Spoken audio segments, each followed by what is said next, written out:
दोस्तों, संविदा यानी कि कॉन्ट्रैक्ट कर्मचारियों के नियमितीकरण को लेकर सुप्रीम कोर्ट की तरफ से बड़ा निर्णय सामने आया है। इसके बारे में हम इस वीडियो के अंदर बात करेंगे और साथ ही साथ हम ये भी समझने वाले हैं कि इसका लाभ छत्तीसगढ़ के अनियमित या संविदा कर्मचारियों को नियमितीकरण में मददगार कैसे साबित हो सकता है, इसके बारे में भी हम चर्चा करने वाले हैं। इसलिए दोस्तों, आप इस वीडियो को अंत तक जरूर देखिए और नियमितीकरण से जुड़ी पूरे कॉन्सेप्ट को आप अच्छे से समझने की कोशिश कीजिए। नमस्कार दोस्तों, मैं हूं आपका दोस्त लोकेश साहू और आप देख रहे हैं लोकेश छत्तीसगढ़िया यूट्यूब चैनल। आप सभी साथियों का हमारे चैनल पर बहुत बहुत स्वागत है। दोस्तों, वीडियो की शुरुआत करूं उससे पहले आप सभी दर्शकों को होली पर्व की बहुत बहुत बधाई और ढेर सारी शुभकामनाएं। ईश्वर आपको हमेशा स्वस्थ रखे और आप हमेशा खुश रहें।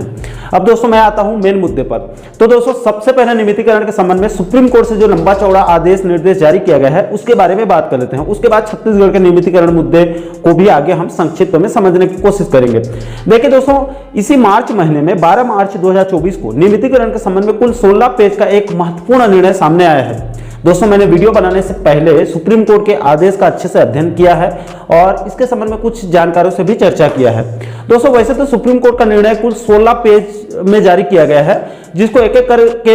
एक एक शब्द को आपको शुरू से लास्ट तक विस्तार पूर्वक बताने लगा तो वीडियो जो है वो बहुत ज्यादा लंबा हो जाएगा, आप लोगों का बहुत ज्यादा समय चला जाएगा। इसलिए पूरे मामले को बिल्कुल संक्षिप्त में बताने की कोशिश करूंगा। इस आदेश का जो सार है उसी को आपको संक्षिप्त में बताऊंगा ताकि आप लोगों का समय भी ज्यादा जाया ना हो और आप पूरे मामले को अच्छे से समझ भी सकें। और अंत में इस वीडियो के लिंक के साथ साथ सुप्रीम कोर्ट के आदेश का पूरा जो पीडीएफ है उसको हमारे टेलीग्राम चैनल पर बकायदा अपलोड भी कर देंगे। आप चाहें तो आप वहां से डाउनलोड करके बारीकी से आप अध्ययन भी कर सकते हैं। उससे पहले आप पूरे मामले को अच्छे से समझ लीजिए। तो देखिए दोस्तों, दरअसल सुप्रीम कोर्ट से जो आदेश जारी किया गया है उसमें यह कहा गया है कि नियमितीकरण की मांग को लेकर महानदी कोयला खदान लिमिटेड और ब्रजराज नगर कोल माइंस वर्कर्स यूनियन के विरुद्ध सुप्रीम कोर्ट में एक अपील दायर किया गया था, यानी केस दायर किया गया था, जिसमें कंपनी के यूनियन के द्वारा कुल 32 संविदा कर्मचारियों यानी कि कॉन्ट्रैक्ट वर्कर्स के नियमितीकरण करने की मांग रखी गई थी और साथ ही साथ बकाया वेतन भुगतान और नियमित कर्मचारियों के समान सुविधा देने की मांग रखी गई थी, जिसकी लंबी सुनवाई के बाद इसी महीने 12 मार्च 2024 को सुप्रीम कोर्ट ने अपना अंतिम फैसला सुना दिया और 16 पेज का एक आदेश भी जारी कर दिया है। दोस्तों, सुप्रीम कोर्ट के द्वारा जारी आदेश में वकीलों के द्वारा जो बहस किया गया है उसका विस्तारपूर्वक उल्लेख किया गया है और साथ ही साथ नियम के मुताबिक अन्य कंपनियों में कहां पर कौन कौन से नियमों के तहत वहां पर नियमितीकरण की कार्यवाही की गई है उसको भी विस्तारपूर्वक बताया गया है। दोस्तों, सुप्रीम कोर्ट के निर्णय के मुताबिक कोयला खदान कंपनी यानी कि जो भारत सरकार की कई अलग अलग कंपनी चल रही है, सरकारी कंपनियां, उसमें एक कोयला खदान कंपनी भी है। तो कोयला खदान कंपनी से कुल 32 कर्मचारियों के नियमितीकरण के संबंध में केस दायर किया गया था, जहां पर कोर्ट ने सभी दलीलों और सबूतों के आधार पर 32 में से कुल 19 कॉन्ट्रैक्ट वर्कर्स को नियमित करने के निर्देश दिए हैं। क्योंकि कोर्ट का कहना है कि जिन 19 कॉन्ट्रैक्ट वर्कर्स को नियमित किया जा रहा है उनकी सेवा पूरे 12 महीने की होती है, यानी कि इन 19 कर्मचारियों की पूरे साल भर जरूरत होती है, पूरे 12 महीने। इसलिए इन 19 कर्मचारियों को यानी 32 में से 19 कर्मचारियों को नियमित करने के निर्देश सर्वोच्च न्यायालय के द्वारा दिया गया है। लेकिन दोस्तों, बाकी के बचे हुए 13 कॉन्ट्रैक्ट वर्कर्स को नियमित इसलिए नहीं किया जा रहा है क्योंकि उनकी सेवा साल भर नहीं चलती है, यानी कि बाकी बचे हुए 13 संविदा कर्मचारी साल भर में कुछ महीने ही अपनी सेवा दे पाते हैं, कुछ महीने ही उनकी जरूरत होती है, समझ लीजिए। इसलिए उनको नियमितीकरण से बाहर रखा गया है। हालांकि दोस्तों, सुप्रीम कोर्ट ने यह भी कहा है कि इन 13 संविदा कर्मचारियों को नियमित कर्मचारियों के समान समय पर वेतन भुगतान किया जाए और साथ ही साथ बाकी के अन्य जो लाभ है उनको दिया जाए ताकि उनको वेतन का अभाव ना हो, उनका परिवार जो है वो अच्छे से चल सके। तो दोस्तों, सुप्रीम कोर्ट के द्वारा जारी इस आदेश का संक्षिप्त में मतलब यही है, मामला यही है। अब दोस्तों, इसका लाभ छत्तीसगढ़ के संविदा कर्मचारियों या फिर अनियमित कर्मचारियों को कैसे मिलेगा, यानी कि सुप्रीम कोर्ट के इस निर्णय का छत्तीसगढ़ के अनियमित कर्मचारियों को नियमितीकरण में कैसे लाभ मिल सकता है, कैसे मददगार हो सकता है, उसे भी आप थोड़ा सा समझ लीजिए। तो देखिए दोस्तों, छत्तीसगढ़ के अंदर भी लाखों संविदा दैनिक वेतनभोगी और लाखों में अनियमित कर्मचारी हैं जो लंबे समय से नियमितीकरण की मांग कर रहे हैं, संघर्ष कर रहे हैं। आपकी जानकारी के लिए बता दूं कि इस मुद्दे को संज्ञान में लेकर बीजेपी ने 2023 विधानसभा चुनाव में मोदी की गारंटी के तहत सरकार बनने पर 100 दिनों के अंदर अंदर नियमितीकरण करने के संबंध में एक कमेटी गठित करने का वायदा किया था, जिसमें अनियमित कर्मचारियों को विभिन्न संगठनों के पदाधिकारियों को भी इस कमेटी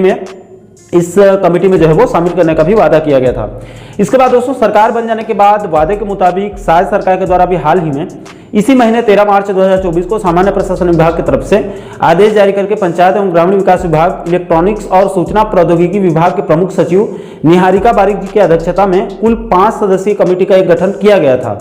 ये कमेटी कर्मचारियों को विभिन्न मुद्दों के साथ साथ नियमितीकरण के संबंध में भी काम करने वाली है और सरकार को रिपोर्ट सौंपने वाली है। हालांकि दोस्तों, इसके टाइमिंग को लेकर प्रदेश के कुछ संगठन सवाल भी उठा रहे हैं और दोस्तों, पुराने कमेटी के रिपोर्ट्स को देखा जाए बहुत लंबा चलता है कमेटी का जो बैठक वगैरह होता है, तो कुछ हद तक उनका सवाल भी अपनी जगह सही है, लाजमी है। अब दोस्तों, इस कमेटी का रिपोर्ट कब तक सरकार को सौंपी जाएगी और सरकार कब तक नियमितीकरण प्रक्रिया शुरू करेगी, ये अलग बहस का मुद्दा हो सकता है। अब दोस्तों, सुप्रीम कोर्ट के आदेश और नियमितीकरण के संबंध में जो कमेटी गठित की गई है, इन सभी मुद्दों के संबंध में मैंने छत्तीसगढ़ संयुक्त अनियमित कर्मचारी महासंघ के प्रदेश सचिव भूपेंद्र साहू जी से आज सुबह चर्चा किया। तो उन्होंने बताया कि साहू जी, आचार संहिता समाप्त होने के बाद जो कमेटी गठित की गई है, उसमें अनियमित कर्मचारियों को, पदाधिकारियों को भी शामिल किया जाएगा। उसमें महासंघ के द्वारा सुप्रीम कोर्ट के आदेश को कमेटी के समक्ष रखने की तैयारी जो है वो चल रही है और मांग वहां पर रखेंगे कि कोर्ट के निर्णय के आधार पर जो अनियमित या फिर संविदा कर्मचारी साल भर सरकार को अपनी सेवा दे रहे हैं, जिनकी साल भर सरकार को जरूरत है, पहले उन सभी संविदा और तमाम अनियमित कर्मचारियों को नियमितीकरण करने की वहां पर कमेटी में मांग रखी जाएगी। और साथ ही साथ आचार संहिता समाप्त होने के बाद सुप्रीम कोर्ट के निर्णय को बिलासपुर हाईकोर्ट के समक्ष रखने की भी तैयारी चल रही है, ताकि छत्तीसगढ़ के अंदर भी साथ साथ तमाम अनियमित कर्मचारियों को नियमितीकरण का लाभ मिल सके। दोस्तों, इस मुद्दे पर छत्तीसगढ़ संयुक्त अनियमित कर्मचारी महासंघ के प्रदेश सचिव भूपेंद्र साहू जी ने प्रदेश के सभी संविदा, दैनिक वेतनभोगी तमाम अनियमित कर्मचारियों को अपील किया है कि कम से कम इस मुद्दे पर सभी अनियमित कर्मचारी जो है वो महासंघ के साथ आए, ताकि सभी लोग मिलजुल कर कमेटी में भी अपनी बात रखें और साथ ही साथ बिलासपुर हाईकोर्ट में भी नियमितीकरण के संबंध में अपनी लड़ाई को मजबूती के साथ लड़ सकें, ताकि छत्तीसगढ़ में भी नियमितीकरण का रास्ता जो है वो साफ हो सके। तो आशा करता हूं दोस्तों कि आप इस वीडियो के माध्यम से नियमितीकरण से जुड़ी पूरे कॉन्सेप्ट को आप बिल्कुल सरल शब्दों में, संक्षिप्त में आप अच्छे से समझ गए होंगे। दोस्तों, इस पूरे मुद्दे को लेकर आप लोगों की क्या राय है, नीचे आप लोग कमेंट सेक्शन में अपनी अपनी प्रतिक्रिया, अपना फीडबैक आप जरूर साझा कीजिएगा। और साथियों, अंत में आप लोगों को फिर से जानकारी दे दूं, सुप्रीम कोर्ट के द्वारा जो 16 पेज का आदेश जारी किया गया है, उसका पूरा PDF हमारे टेलीग्राम चैनल पर बकायदा अपलोड कर देंगे। आप चाहें तो आप वहां से डाउनलोड करके बारीकी से आप अध्ययन कर सकते हैं और अपने अन्य किसी साथियों तक आप आगे शेयर भी कर सकते हैं। और दोस्तों, आप आगे भी कर्मचारी जगत से जुड़ी इसी प्रकार के अन्य महत्वपूर्ण मुद्दों पर वीडियो देखना चाहते हैं तो आप हमारे चैनल को जरूर सब्सक्राइब कर लीजिएगा, ताकि आने वाले सभी नए वीडियो का नोटिफिकेशन आप लोगों तक तुरंत पहुंच सके। दोस्तों, अभी के लिए फिलहाल इस वीडियो में इतना ही। मुझे दीजिए इजाजत, मैं मिलता हूं आपसे एक और महत्वपूर्ण मुद्दे के साथ, महत्वपूर्ण टॉपिक के साथ। तब तक के लिए जय हिंद, जय छत्तीसगढ़।